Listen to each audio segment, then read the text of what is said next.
Hello everyone. Hail and welcome again to this week's episode of Midgard Musings. Of course, I'm your host Jesse, and I'm looking forward to discussing Hávamál today with everybody.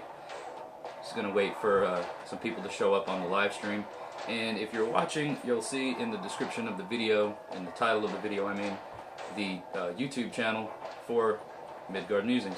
Really encourage everybody that's watching right now, if you haven't already, to go please check out my YouTube channel, because I've been trying to push for 300 subscribers on YouTube and 300 likes on Facebook by or before midsummer. And I'm really excited to say that the Facebook page has already broken the 300 milestone. So thank you all for that. Now we just have to get to 300 subscribers on YouTube, and I think we're sitting at about 284, 285 at the time of this video. So again, check out YouTube. The description for that is in the title of the video. And wait for a few more people to show up, and we will go ahead and get started today. So, as we always do, we're going to light our candle, light our incense, and pour our beer, or my beer. And if everybody else that's watching wants to pour theirs as well, go right ahead.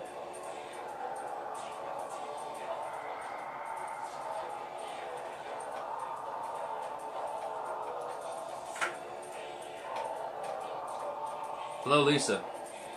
Lisa Mine from Scotland is watching, which is really, really cool. Oh. This incense that I'm burning here is I'm going to try to burn anyway. It's cedar's the aroma that we're enjoying today. So. Got a couple more people checking in. Hello and welcome everybody. Welcome to Midgard Musings once again. We're about to get started here. We haven't started quite yet. We're just getting everything all set up. About to pour this delicious toasted porter. So thank you all for joining today. Really appreciate that. Alright. Skål everyone.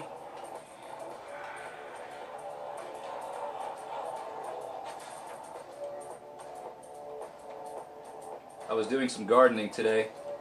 It's a pretty hot day out, but needed to do some weeding in my pepper and tomato garden. So I was outside earlier today. Why I may look like a disheveled mess right now, but skål, everyone.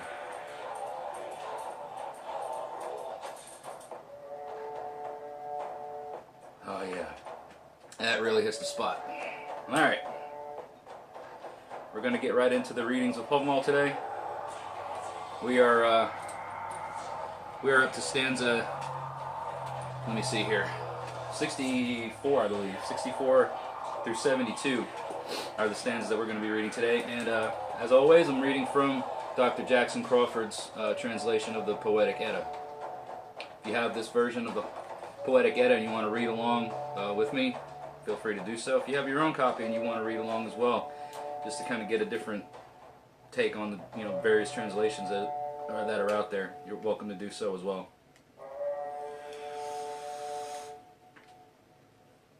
Also have Donheim Radio playing in the background. So thank you everyone for joining me today, and really excited about these next 9 stanzas. Excuse me. Alright. Stanza 64. A wise man should use his abilities only in moderation. Otherwise, when he is in battle, he'll learn that no one is bravest of all. So what this stanza is talking about is a theme in Hávamál is moderation, and especially when it comes to what you set out to do in battle. Even you're not always the best at, or the brightest, or the biggest, or the strongest, or the fastest at anything. There's always going to be somebody out there better than you, stronger than you, wiser than you. So to never get too confident, too cocky in a way. Confidence is good. You want to be bold in what you do.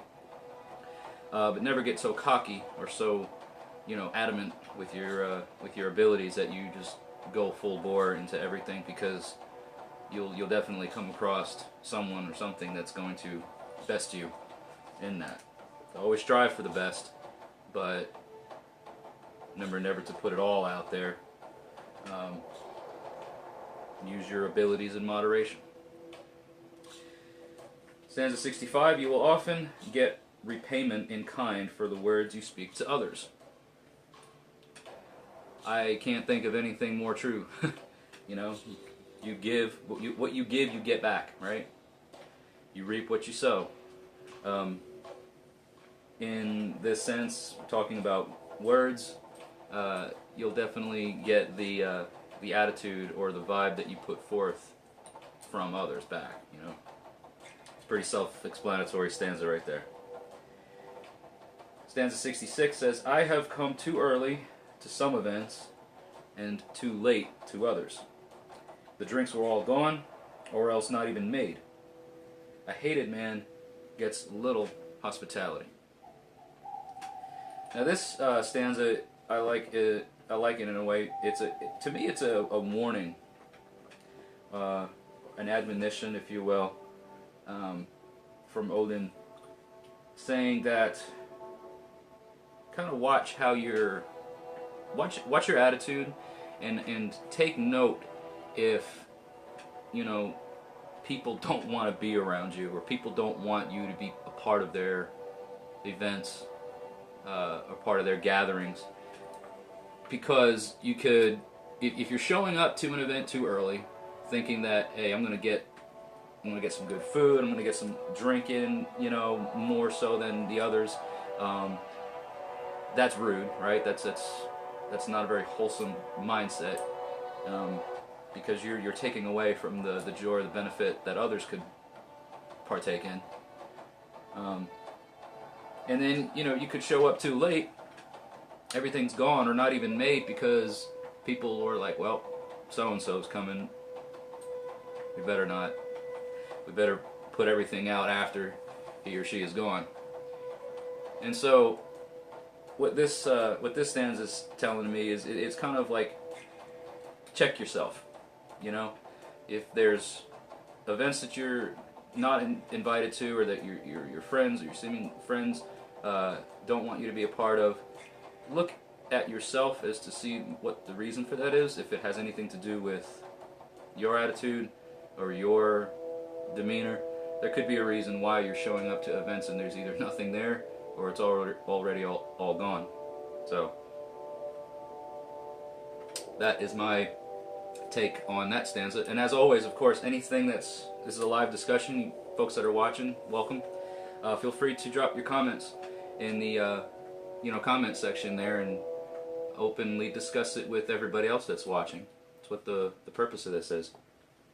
Alright, so that was stanza 66. On to stanza 67. Now and then I've been invited to a friend's home, as long as I had no need for food, or as long as I could make my inhospitable host cellars fuller rather than emptier. So what I see from this is that you'll notice that people like to have you around if you can bring more and give them more than what you've taken, or what they've given to you. If you give more to them than they've given to you, or give more than what you've taken, you can bring a lot to the party. You can bring a lot to the, this says the host cellars, but you can bring a lot to the event, or just to the whole atmosphere of somewhere, and that's why people would want you to be there. And I feel like that's a good thing. Like if you can be the type of person that people want around, because they know, like, what, this guy's not gonna eat all our food, drink all our wine, generally be an asshole, excuse my language, but you kind of get the idea, that they'll want you around, because you're going to bring more to the host, and who wouldn't want anybody around for that, Alright, stanza 68. fire is best for mortals, and sunshine, and also good health, if you have it, and living beyond reproach. To me, this is kind of like, this is the little things. The things in life that bring us comfort and joy are, sitting by the fire on a cold night, having a warm place to stay, the sunshine on your face on a spring or summer day, good health, being fit and able to live a fulfilling life, and living in such a way that there's no vice, there's no reproach, you don't have to be sitting there worrying about your reputation, because again, everyone, with the time period in history when the stanzas of the Hávamál were written, and in Norse society and in Norse culture, reputation was a very important thing. And to have a good reputation was probably one of the greatest things one could have. And if your reputation was sour, or you were, not well known in the land or in the realm, that made life difficult all around. So to have all these things, all these simple pleasures, all these modest and enjoyable things in life is inclusive with not living with a bad name behind you, I feel like that's something to strive for. Our reputation should be something that we all consider, and in our actions and the things that we do, how would it carry out for our reputation? How do we want to be known in our culture and in our society? Stanza 69, no one is totally wretched, even if his health is bad. Some find happiness in their children, some in their kin, some in their money, some in work well done. This to me has always said or meant that nothing is as bad as what it seems. Could always be worse. Even if your health isn't the greatest, it's not always as bad as you think it is or as it seems. You can find happiness in anything, and that's what you have to do. Whether it be your children, your family, your income, the job that you do, a good job. Find things in life that bring you happiness and that bring you a sense of fulfillment and a sense of joy, and you'll be fine. You're never just totally up a creek, Stanza 70 kind of carries on in that vein. Says, better to be alive no matter what than dead. Only the living enjoy anything. I saw a rich man's house, but it was on fire, and he lay dead outside the door. It's pretty self-explanatory, it's no matter how bad things are, you still have your life, you still have your breath, you still have your existence. And it's better to have that than to have all these great things, all these great, belongings or property or anything, menial type possessions, whatever. It's better to have, your life than to have all that stuff and be dead and not be able to use it. The living enjoy things. Obviously the dead don't. So take that into consideration, everybody. No matter how bad things get, no matter how rough things may be for you right now, you're alive. You're sitting here watching this, discussing. I see some comments here. I'm going to check those comments in just a minute. And we're all having this moment of community. Like I'm in Tennessee, and some of these other folks I got, Lisa's watching from Scotland, and all these other people checking in from different places of the world. We're all gathering together for this, so we have that. It's not always as bad as what it seems. Or it could always be worse. Alright, we have 2 stanzas left. Now we're in stanza 71. A limping man can ride a horse. A handless man can herd. A deaf man can fight and win. It's better even to be blind than fuel for the funeral pyre. What can a dead man do? So again, the theme for these last few stanzas has been It's never as bad as what you may think it is. It could always be worse. And this particular stanza tells me that, don't judge a book by its cover. And don't put people down for their seeming handicaps, things that may prevent them from doing things. They're still able to do other things, and this could go for all of us.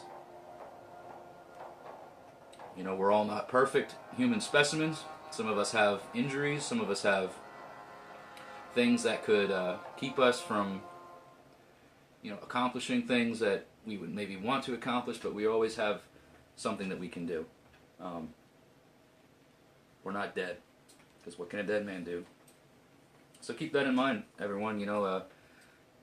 Just don't judge a book by its cover. Don't think that just because somebody has a handicap or somebody has a disability or somebody has anything that is a seeming hindrance, that they're no, that they're just useless, that they have no ability to do anything. Alright, so here we are, last stanza of the day, stanza 72. Better to have a son than not, even if he's born late in life, even if he's born after you die. You'll rarely see memorials or graves standing near the road that were raised for men without sons. And that particular stanza to me speaks to the importance of kin and family.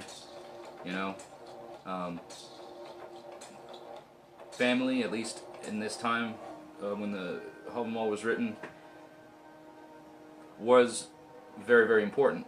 The sense of family and your kin, and taking care of your immediate family and them taking care of you. This is all something that was very important. And I feel like it should be very important, even though a lot of people that I know, and even in my own situation, my own life, family's not always the greatest. Family doesn't always come through when you want them to or when you need them to. But we do what we should be doing what we can for our family, because the family ties, that whole thing, blood is thicker than water. That's something that we were never that's something that we never had a choice in. That's just how fate was determined for us. That's what the Norns wove into our web. You can't choose your family. So, unless there's just certain things that are just unforgivable, that family would do to you, even the best friends, even the strongest ties of friendship can never replace or make up for the ties that family has. I'm just going to check out some of these comments in the comment section here, so bear with me here. I'm going to move this so I can read it. Alright.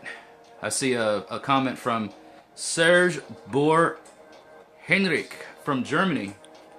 What's up, my man? He says, good evening, and glad to catch you live. I'm glad you caught me live too, sir. It's great. Matthew Petrie, hail, 8 p.m.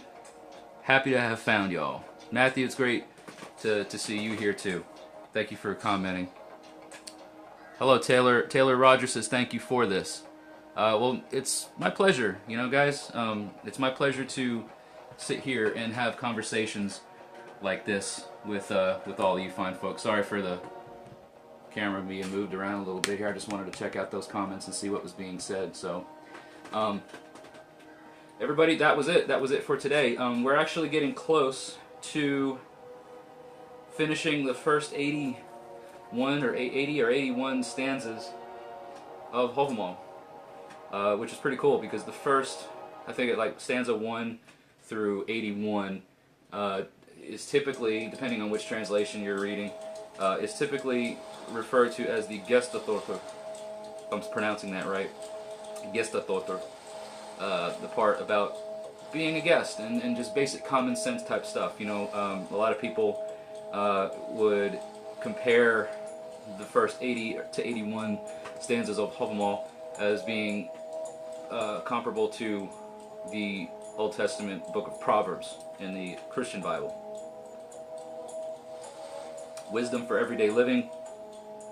We're hearing a lot about common sense type stuff, moderation, how to deal with people in our travels. So next week we cover 9 more stanzas, which will get us to stanza 81, stanza 73 through 81. So we'll be finishing the Gestatóttir portion of Hávamál next week, and I'm really excited about that because after that we get into some other interesting words from Odin, which we'll talk more about next week.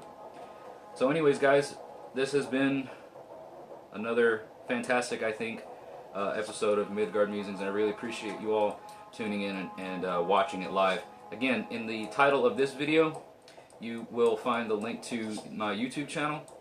So I'm definitely asking you to, if you haven't already, please subscribe to the channel, because I'm trying to get to 300 subs by midsummer, which is not too far away, just about a little over a month, I think. So there's that. And definitely like and share this video too here on Facebook. If you're watching it now and you want to share it, it'll be here, but then it'll also be uploaded to YouTube later on today or tomorrow. So I really appreciate everybody's help and support with this channel. We just, like I said, broke 300 likes on the page today, so really super excited about that. And that's it. I really appreciate you guys, and I'm looking forward to seeing you all again next week. Hail to all of you. Skål! And I'll see you all in the next video. Bye, guys.